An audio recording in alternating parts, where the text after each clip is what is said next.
Mais anasema mtu tumeweza.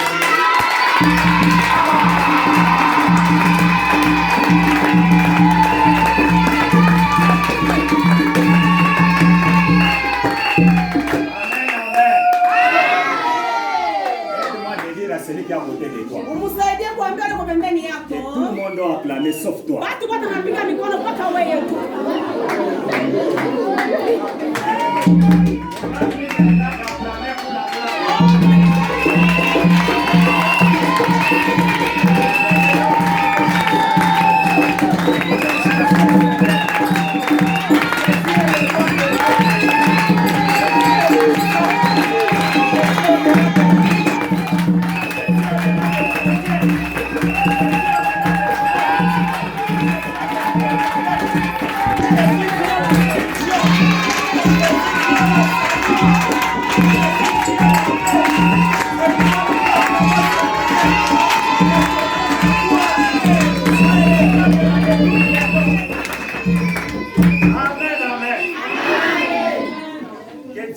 C'est toi qui as parlé.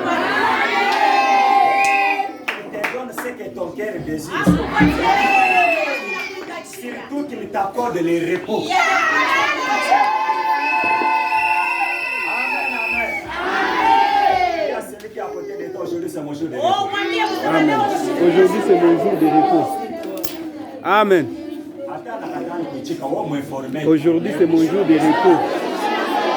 Et nous sommes mapumziko. Vous savez, il y a d'autres choses qui ne nécessitent même pas qu'on engage des discussions.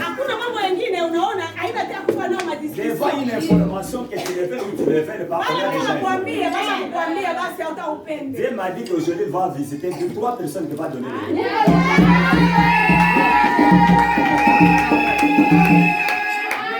Dieu m'avait parlé pour une personne. Il devait accorder les repos. Et aujourd'hui, il m'a rassuré en cours de route que je vais visiter 3 personnes. Donc toi, les 3 personnes là ne soient pas distraites parce qu'aujourd'hui c'est ton jour. J'ai béni le Dieu de notre révérend John Nguns.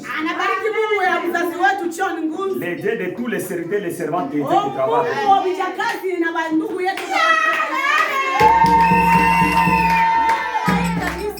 Nous a encore donné l'opportunité de se tenir devant. J'ai béni aussi ta présence là aussi. Je suis dans la joie de te voir. Surtout les jeudis, tu m'avais manqué. Mais quand je t'ai vu entrer là, j'ai béni le nom de Dieu.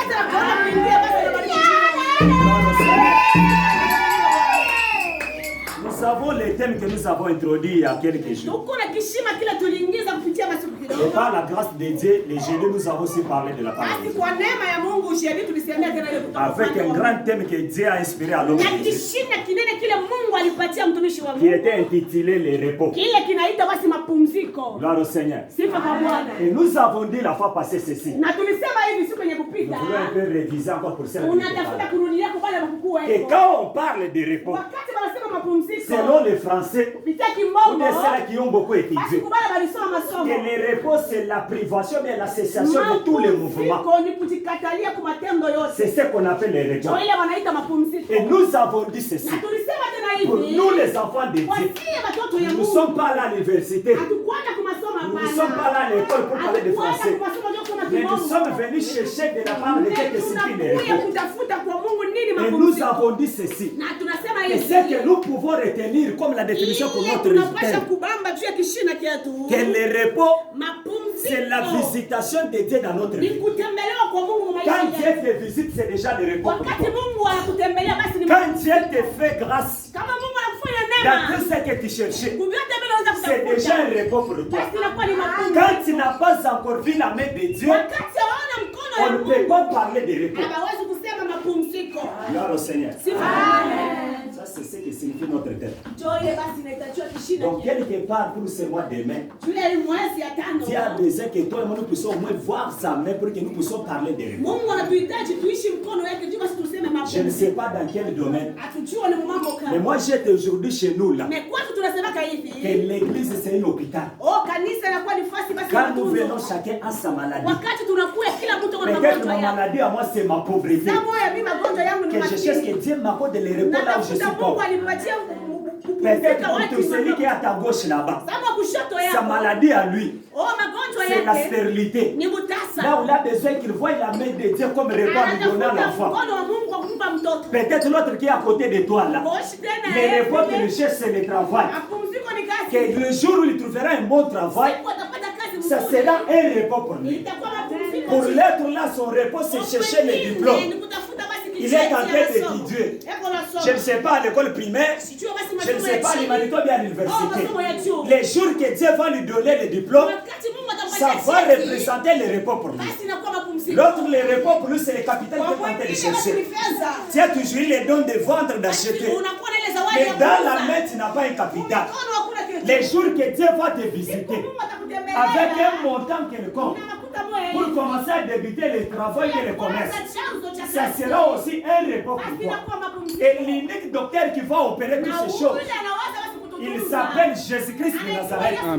Est-ce que tu peux dire amen? La fois passée, nous avons dit ceci le jeudi. Il y avait une question qu'on nous avait posée. Et devant cette question-là, il y a des réponses. Mais on avait eu seulement à nous donner une seule réponse à la question. Et la question était ceci. Pourquoi nous, les enfants de Dieu, nous prions beaucoup, mais dans nos prières-là, on ne parvient pas à obtenir les réponses? Parce que le thème est intitulé les réponses.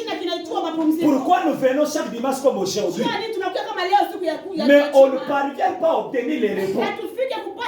Pourquoi chaque jeudi nous venons dans la prière? Pourquoi du lundi au vendredi il y a des prières matinales? Où nous venons pendant la nuit, il fait encore très froid. Mais avec tous ces sacrifices-là, on ne parvient pas à obtenir les réponses. Qu'est-ce qui est à la base? C'est Dieu qui n'écoute pas nos prières. Qu'est-ce qui est à la base? C'est nous qui ne savons pas prier.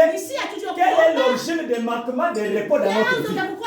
Pendant que nous avons affaire à un Dieu vivant. J'avais dit à quelqu'un le jeudi que te trompe-toi celui qui te dit qu'ici il n'y a pas Dieu. Bien aimé, si ici n'y avait pas Dieu, même moi je n'allais pas venir. Et je n'allais même pas m'attacher au l'homme de Dieu que Dieu est établi. Il y a Dieu et puis il a Dieu. Donc automatiquement toi aussi tu as Dieu. Est-ce que tu peux me donner la même chose? Lisons d'abord notre livre de base. Avec tout le respect, tiens-toi bien. Nous sommes dans Rite chapitre 3. Du premier verset jusqu'au 5e verset. C'est notre livre de base. Là, on a tiré les thèmes.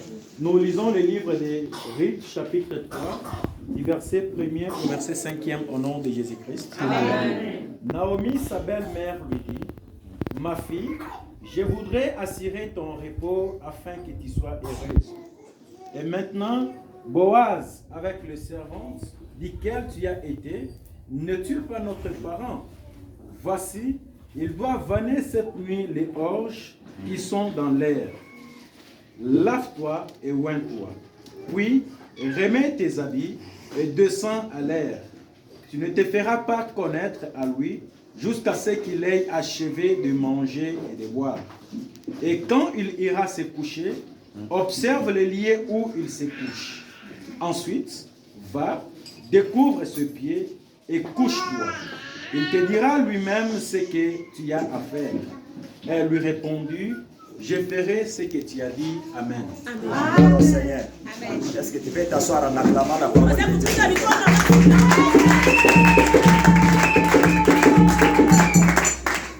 Cette histoire, nous la connaissons très bien. Une histoire de Naomi avec sa belle-sœur Ruth. Sa belle-fille. C'est une histoire que nous sommes en train de chercher. Qu'est-ce qui s'est passé pour que Ruth puisse avoir le repos de sa vie? Selon les témoignages que nous avons eu dans ce livre ici, Naomi avait auparavant un garçon qui était le mari de Ruth. Mais à un moment, cet homme-là était décédé. Alors Ruth s'est retrouvée qu'elle était devenue maintenant veuve parce qu'elle n'avait plus de mari. Mais tout autour aussi de Naomi, elle n'avait plus d'autres enfants. Et elle n'avait même pas aussi un mari. Donc, Ruth restait à côté d'une veuve. Et Ruth aussi était aussi veuve. Et maintenant, c'est Naomi qui était en train de parler à Ruth. Que si tu m'écoutes dans tout ce que je suis en train de te dire, je vais te rassurer le repos de ta vie. Bien aimé, le repos, on l'obtient d'abord en écoutant la parole de Dieu. Et quand on nous a lu ce livre ici, au 5e verset là, Ruth a rassuré à Naomi que je ferai tout ce que toi tu m'as dit. Mon frère, ma soeur, tu pries à ce lieu. Est-ce que tu es en mesure de faire toutes les choses qu'on te dit dans cette église? As-tu déjà fait tout ce qu'on te prêche dans la parole de Dieu? Parce que nous sommes à la recherche de repos. J'ai dit que chacun de nous a un problème qui nécessite qu'il puisse avoir un repos. Ton problème à toi n'est pas celui qui est devant toi, n'est pas celui qui est devant toi. Et nous sommes maintenant devant notre question que nous avons laissé la fois passer. Pourquoi nous prions et nous n'avons pas les repos dans notre vie? Pourquoi tu gênes après avoir gêné qu'il n'y a pas de repos dans cette vie? Nous avons dit ceci la fois passée parmi les réponses. Que la première des réponses, nous prions que nous n'avons pas de repos. Parce que l'Église est incapable de connaître les paramètres du temps. Quand on ne connaît pas le temps, ça sera difficile que la prière là t'accorde les repos. Pendant que Naomi parlait à Ruth, Ruth était rassurée que ça c'est mon temps à moi. Et je dois saisir ce temps ici pour que réellement les repos me soient rassurés. Aujourd'hui dans l'église, il y a maintenant des habitudes. Ou même les dimanches comme ça, quand quelqu'un vient, il ne sait pas qu'aujourd'hui c'est mon temps que je dois saisir pour que je m'assure mon repos à moi. Il y a des gens qui viennent le dimanche à l'église. Non, parce qu'aujourd'hui, le dimanche, je ne travaille pas. Parce qu'aujourd'hui, dimanche, je ne vais pas au marché. Parce qu'aujourd'hui, dimanche, je ne pars pas à l'école. Alors que je pars à l'église. Mais il ne sait pas le temps qu'il doit disposer à l'église pour que Dieu lui donne le repos.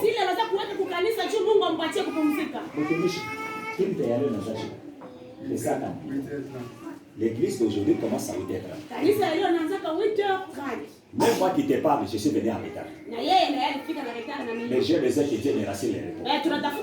C'est nous qui avons proposé à Dieu que nous allons commencer chaque dimanche en 8h30. Ce n'est pas Dieu qui nous a imposé nous. C'est toi et moi nous nous sommes unis. Que Dieu chaque dimanche on va commencer à prier avec toi à 8h30. Donc nous avons dit à dire aussi à Dieu comment s'assurer notre repos à partir de 8h30.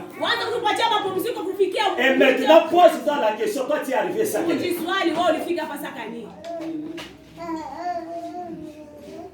Tu peux prier. Mais quand ta prière là est dans la désobéissance, Dieu ne rassurera jamais les repos. La Bible nous déclare que l'obéissance vaut mieux que le sacrifice. Il peut te sacrifier pour que très loin venir. Si dans ton avenir, ton entrée là, il n'y a pas l'obéissance, Dieu ne peut pas rassurer les repos. C'est pourquoi il y a des gens qui entrent à l'église qui sortent les choses ne se montrent pas. Pourquoi? Parce que vous ne venez pas selon l'ordre que Dieu a donné. Vous ne venez pas avec l'esprit d'obéissance. Vous venez parce qu'il faut venir. Vous venez parce que la porte de l'église est ouverte, personne ne peut les chasser. Mais moi je connais dans cette vie de Lubumbashi. Il y a des églises où tu viens avec un retard de 5 minutes, on te reçoit. D'abord tu vas trouver déjà la porte fermée. Il n'y a que nous vous laissons en tout cas dans la libertinage. Où je peux entrer quand je vais. Et puis je peux encore sortir quand je vais. Tu es venu en retard. Mais ça fait plus de 5 tours que tu es tenté de sortir. Ça que toi même t'es gêné que moi ici je suis venu en retard. T'es gêné dans la présence de Dieu. J'ai déjà désobéi à Dieu en venant en retard. Mais je continue encore à laisser Dieu pour faire de tout. Je n'ai jamais vu dans le monde quelqu'un essaie de gouverner en train de faire la réunion. Et lui il commence à faire de tout. Le gouverneur va faire la réunion. Mais il est quelqu'un qui a soumis à votre téléphone. Il est quelqu'un qui a soumis à moi, ma chima, mon téléphone. Il est venu au gouverneur. C'est seulement dans l'église. Là où il y a encore des amis. Monsieur,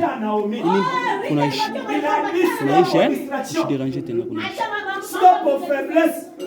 Il s'agit ici de me rassurer mon repos.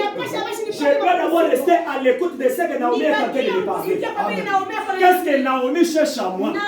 Auparavant, j'étais marié, maintenant je suis père. À travers ce que cette femme est en train de déclarer, il y a un repos pour moi. Naomi, c'est l'image de l'église. Et dans l'église, il y a la parole que Dieu a toujours réservée. Et Rick, c'est toi et moi. Quand vous restez attachés à cette parole, mon frère, ma soeur, il y a la vie. Amen. Il y a des repos pour tout chacun de nous. Ton problème à toi est caché dans la parole de Dieu. Mais si tu ne sais pas bien maîtriser cette parole, il n'y aura pas un repos pour toi. Problème de paramètres. Comment tu gères le temps que Dieu a besoin de toi? Rita a bien géré son temps de famille. Il a dit, je ne peux pas me laisser apporter des temps. Parce que si cette femme me partait, je risque de demeurer veuve jusqu'à ma mort. Comment tu saisis le temps de Dieu, mon frère? Même à la maison, quel est le temps que Dieu a déjà disponibilisé pour Dieu? S'il faut aller au marché, tu peux quitter de 6h jusqu'à 18h.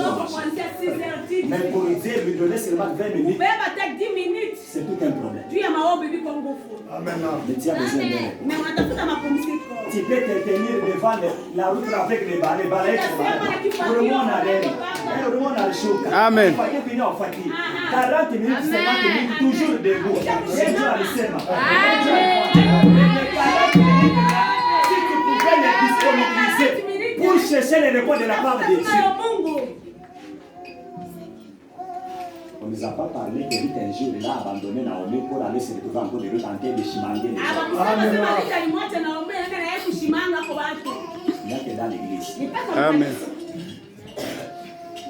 Dieu a su ma passer dans le chimage. Amen. Nous n'a pas dit, nous avons un chimage. Amen. Amen. Ça, c'était la première des raisons. Nous avons parlé des jeudis passés. On a voulu seulement épingler pour te rappeler. La deuxième des réponses. Pourquoi toi et moi nous prions, mais on n'a pas les réponses? Parce que les réponses selon la parole de Dieu, c'est la main de Dieu dans ta vie. Les réponses que nous te parlons, c'est la visitation de Dieu dans ton problème là. Automatiquement, si Dieu te visite, c'est déjà assuré de retour. Mais pourquoi il n'y a pas les réponses dans ma prière? Je m'appelle déjà chrétien. Je m'appelle déjà chrétienne. Pourquoi je ne vive pas les réponses? C'est Dieu là que j'ai pris. La deuxième des réponses, il y a l'aspect de la foi. Rita avait la foi dans tout ce que Naomi lui parlait. Rita comptait beaucoup dans tout ce que Naomi lui parlait. C'est pourquoi si vous lisez le 5e verset de Rita chapitre 3, Rita a déclaré à Naomi, je ferai tout ce que tu m'as déclaré. C'est-à-dire, Rita a montré que je reste attaché à ta parole. Mon frère, ma soeur, qui est attaché à la parole de cette église? Aujourd'hui, nous vivons une vie de comparaison. Tu prends la prédication d'ici. Tu prends d'abord les comparables avec celle de Mutumichi. Oh non, j'ai entendu à la radio. Oh non, j'ai entendu à la télé. Toi-même, tu vis de quelle parole? De ce que tu as entendu ou de ce qu'on t'enseigne ici. Bien aimé, ce n'est pas par accident que Dieu t'a amené ici. Amen. Ton problème à toi, ton repos à toi, c'est ici. Amen. Dis à celui qui est à côté de toi, reste ici. Reste ici, maman. Reste ici. Amen. Maman, reste ici. Baki hapa. Amen. Mon frère, reste ici. Ton repos est ici. Amen. Le problème de la foi. Amen. Mambo ya imani. Celui qui a la foi, Ule kuna imani. même s'il a déjà 40 ans, Ateko la 40. Dieu agira toujours. Mungu atatenda. Celui qui a la foi, même si Dieu est resté seulement avec un père de la vie, Hata kuna kitu mkulu moya kilato wa Dieu mbele. agira toujours. Mungu atatenda pale. Celui qui a la foi, Ule kuna imani. même s'il n'y a plus de garçons dans cette église, Ateka na wanaume wote wanaisha. Dieu peut ramasser même en Amérique Mungu par atatosha milliers. kumulaya. Celui qui a la foi, Ule kuna imani. même si tu as déjà 5 enfants à côté, Ateko na watoto wa le problème ce n'est pas les enfants, c'est de rester attaché à la parole qu'on est en train de m'enseigner. Que cette parole me donnera toujours un bon mari. C'est lui qui va supporter même mes enfants. Ule atanichungia. Comment découvrir une personne qui n'a pas la foi? Sasa utajua je mtu ana imani. Parce que dans tout ce que Naomi parlait à Ruth, Yote vile naongeza kuonesha Luta. Ruth n'a pas eu le temps d'aller le comparer avec les voisins et les voisines. Nitashikana na ile wakati wa kuinganisha na Ruth n'a pas eu le temps de douter. Ashikwaze kushita. Elle a déclaré, je vais faire tout ce que toi tu m'as dit. Alisema nitafanya vyote vile unaniambia basi. Mon frère, ma soeur, ton problème traîne encore. Oh, mambo yako kuna Tu kawia. n'as pas le repos dans ta vie. Haupate Parce que mapumziko. jusque-là, tu ne dégages pas la foi à tout ce qu'on est en train Mpaka de hapa passer. haukalete lako na imani. Ne prenez pas les enseignements aux habitudes. Mshibebe mahubiri kwa Mon zoezi. frère, ma soeur, ne prenez pas les prédications aux habitudes. Mshibebe mahubiri kwa zoezi. Fais l'effort qu'à chaque fois qu'il y a une prédication, même un jeudi, même un vendredi, prends ça avec tout un bon cœur. Fanya namuna yako yote kama bado na kuhubiri uibebe wewe na fanesi. Dieu ne parle jamais au hasard. Mungu ashike La nasema kama parole de hivi. Dieu nous déclare que c'est poussé par l'Esprit de Dieu que les hommes ont parlé de ça. Oh, neno ya Mungu ndio ni kupitia roho. Njoo kule watu walisema upande wa Et la Mungu. parole Amen. de Dieu nous ajoute encore que Dieu reste derrière sa parole pour l'accomplir. Andiko ndio basi Mungu kwa nyuma ya misemo juu ya kutimiza. Naomi, c'était même plus qu'une image physique que Dieu avait établie. Naomi alikuwa tu ni sura tu ya Mungu Mais yule. Dieu était incarné dans la présence de Naomi pour donner la solution à Ruth. kumpatia Rita jibu. C'est pourquoi Ruth avait dégagé la voix s'attacher à la parole de Naomi. Rita kung'amba yake alitoa ile imani. Ruth ne regardait pas l'aspect physique de Naomi. Rita chukua kuangalia buzea bwa Mais Naomi. elle regardait au moins la parole qui sortait dans la bouche de Naomi. Kuangalia neno linalotoka ndani ya Et elle a dit, je dois rester attaché à cette na parole. alisema tabakia Je ferai mkombatana na tout ce ile. que cette parole me déclare. Nitafanya kile kitu neno ananiambia nifanye. Hébreu chapitre 11. Nous sommes toujours au paramètre de l'aspect de la foi. Hébreu 11, verset 6. Et puis Romains chapitre 1, verset 17. Aspect de la foi. Nous lisons le livre de Hébreux chapitre 11, verset 6 au nom de Jésus-Christ. Or, sans la foi, il est impossible de lui être agréable. Sans la foi, il est impossible de lui être agréable. C'est-à-dire que c'est impossible d'obtenir le repos si on n'a pas la foi. Biko nguvu sana upate mapumziko kama una mtu wa imani. Car il faut que celui qui s'approche de Dieu C'est lui qui s'approche de Dieu. croit que Dieu existe. Commence d'abord à croire que Dieu existe dans ma vie. Amini ya kusema Mungu anaishi ndani mwangu. C'est ça le caractère que Ruth a dégagé. Jo ile Rita Dans tout ce que Naomi est en train de me parler, kwa yote Naomi Dieu ananiambia est dans cette parole. Mungu kwa ndani ya Je dois m'attacher avec toute ma foi. napata kuambatana na ile. Parce que j'aurai ce que je suis en train de chercher. Tutapata kile niko natafuta. Et qu'il est le rémunérateur de ceux qui les cherchent. Il est Amen. le rémunérateur de ceux qui le cherchent. Anakuwa kunarudisha kwa ule kuna Bien mtafuta. aimé, ce n'est pas au hasard que nous avons laissé nos maisons. Haina tu kwa ule tunacha manyumba Nous yetu. sommes venus en série pour chercher Dieu. Tulikuwa kwa hivyo ashika Et on kutafuta. a dit à tous ceux qui cherchent Dieu, Dieu est son rémunérateur. Baba nasema kwa hata kumtafuta Mungu. C'est-à-dire automatiquement, Dieu est la réponse à ton Mungu problème. anakuwa jibu. Mais mahitaji maintenant, nous yako. sommes toujours devant cette question-là. Sasa tuko kama mbele Pourquoi ya toi et moi nous venons chercher Dieu, mais on ne parvient pas à obtenir la réponse? Je mimi na wewe tunatafuta Mungu lakini tupate jibu. As-tu la foi? Unakuwa na imani? Il y a la différence entre la foi et la croyance. Unakuwa kuachanisha kuamini na kutumainia kitu. La croyance, c'est pour des circonstances. Kuamini inakuwa tu ni ya muda kidogo On tu. m'avait dit les dimanches. Bali nituambia Kama imani. dimanche inapita na imani nyeri inaenda. Haleluya. Mais la foi dimanche hiyo ipite, mimi mambo waende dimanche, mimi mambo ni kile Mungu Na anasema. kutumainia ni kusema hata kama dimashi inapita misha kutumainia tu Mungu atanipa. La foi, même si l'âge peut avancer, leo miaka isofe. Kutumainia hata miaka naenda menio za Mungu atanipa. La foi que tout le monde m'abandonne, il n'y a pas de problème. Moi, je reste attaché de ce que Dieu m'a déjà dit. Kutumainia kusema hata kama vyote vinapita kimi na bakia kuambatana na La foi qu'on me surnomme le nom, je m'en fous. Moi, mon problème, c'est ce que Dieu a déjà dit. Mungu acha kusema. As-tu ce caractère-là? Na wewe uko na ile hali. Rito, on l'appelait déjà veuve. Nitaweza kumuita ule kukufisha. Car huwa bwana yake kale kama. Manjino yote wanamupanga mkartie. Amina. Hakuna ule anazo msemele kizuri. C'est pourquoi dans ce midi de Ténopana. Je veux seulement rester ici. Parce que partout je n'ai plus de la valeur. J'avais de la valeur quand mon mari était en vie. Et maintenant mon mari est parti. Personne ne me valorise. Mais je reste seulement attaché à cette femme. Cette femme, c'est l'image de l'église. Mon frère, ma soeur préfère que tout le monde t'abandonne, mais reste dans la présence de Dieu. Dans cette église, il y a ta réponse. Cet enseignement que nous te donnons, c'est pour toi. Ce message, Dieu l'a proclamé pour qu'il puisse te fortifier. Il te fasse voir que si tu t'attaches à cette parole, en montrant la foi à cette parole, Dieu te donnera les réponses à ce que tu cherches. Tu n'as pas les réponses parce qu'en toi, il y a plusieurs paroles. Il y a une partie à la parole de Dieu, une partie à la parole de politique, une partie à la parole de famille, une partie à la parole de quartier. Au-delà des quartiers, on a déjà dit, oui, Pamba Bikalake, quel est le Dieu que toi tu fais par rapport à la personne? Dans la on a déjà dit, oui, toi tu dépends de Dieu, mais tu dépends des autres. Est-ce que ton Dieu là n'est pas au-dessus de tous les sorciers de ton marché là? Oh non, on a déjà dit que dans cette école, on a déjà dit dans cette société, tu dépends de quelle parole? Tu as la foi à la parole de Dieu ou bien tu as la foi à la parole des sorciers de ton entreprise?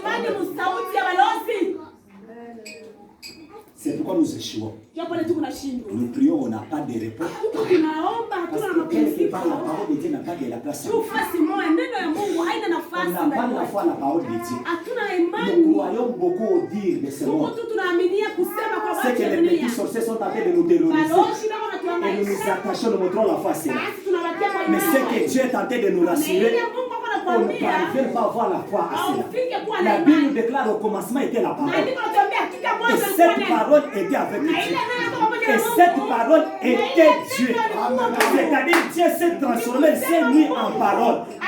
Et tel que la parole est Dieu, automatiquement je dois avoir les réponses. Parce que j'ai affaire à un Dieu dans sa parole. C'est lui qui a dit je ne suis pas un fils de l'homme pour mentir. Et quand je parle, je reste fidèle à ma parole. Combien de gens qui ont parlé sont changés de langage? Et pourtant tu as fait confiance à ce qu'il te disait. Et aujourd'hui tu as des blessures intérieures à cause de la foi que tu avais montré à toutes les paroles. Au lieu de montrer la foi à la parole de Dieu. Rita a dit ma belle sœur, ma belle mère, moi je reste attaché à ta parole. J'ai la foi que dans cette parole il y aura toujours la réponse. Bien, si vous continuez avec le chapitre, vous allez voir que tout ce que Naomi avait déclaré à Ruth, ça s'est accompli un jour. Ruth s'est mariée avec Boaz. Parce qu'elle avait mis en pratique la parole. Elle est restée attachée avec la foi à la parole qu'on lui parlait. Dieu m'a envoyé de te déclarer cela. Ce qui te manque à toi, c'est le manque d'attachement à la parole. Révèle la foi. Révèle la foi à la parole. On te voit présent dans ces lieux. On te voit présent chaque jour de vie. Mais ta présence n'a jamais dégagé la foi. C'est pourquoi tu n'as pas la solution. Ce matin, je suis venu te déclarer que Dieu a besoin que tu révèles la foi à sa parole et il va te surprendre. La troisième des réponses. Pourquoi nous prions? Mais nous n'avons pas la réponse. On n'a pas les réponses plutôt. La troisième des réponses. Parce que nous les chrétiens, nous ne savons pas ce que le Saint-Esprit nous exige. Moi je lisais toujours les livres de base de la vérité. J'ai vu que Ruth était tenté de semer en Naomi ce que le Saint-Esprit tentait d'exiger à travers les paroles de Naomi. Ruth n'a pas donné le contraire dans tout ce que Naomi lui parlait. Ruth n'a pas eu le temps de contredire même à une minute dans tout ce que Naomi disait. Ruth a semé dans la parole de Naomi la foi. A-t-il déjà semé la foi en sérieux?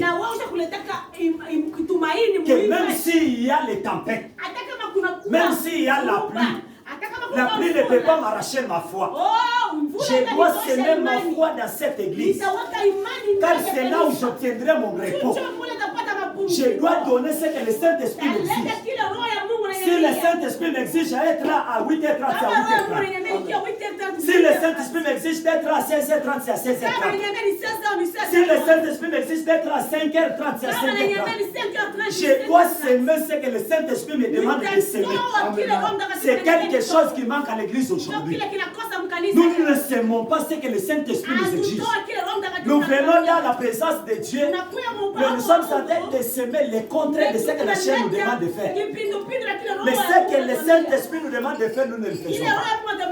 Si Rita avait eu la réponse de répondre à sa vie, parce que Rita sait surmonter de semer ce que les paroles nous réclament. Dis à celui qui est à côté de toi, sème ce que le Saint-Esprit te demande. Ne sème pas ce que le Lubumbashi te demande. Dis-lui, ne sème pas ce que le Lubumbashi t'impose. Lisons d'abord quelque part. Nous allons beaucoup lire pour vérifier si c'est vrai ce que nous vous enseignons. Acte 5, verset 1 à 10. Acte des apôtres, chapitre 5, verset 1 jusqu'à 10. Nous sommes au troisième réponse. Pourquoi? Nous prions et nous n'avons pas de réponse. Nous dit que parce que nous ne savons pas ce que le Saint-Esprit nous exige. Nous lisons le livre des Actes des Apôtres, chapitre 5, du verset 1er au verset 10e au nom de Jésus-Christ. C'est l'histoire que nous connaissons très bien. Mais un homme nommé Ananias, avec Saphira sa femme, vendit une propriété et retint une partie du prix.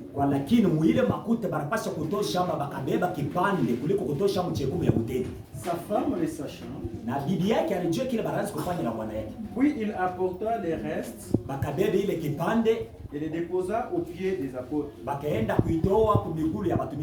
Pierre lui dit, Ananias, pourquoi Satan t'a-t-il rempli ton cœur au point que tu mentes au Saint-Esprit et que tu aies retenu une partie du prix du champ?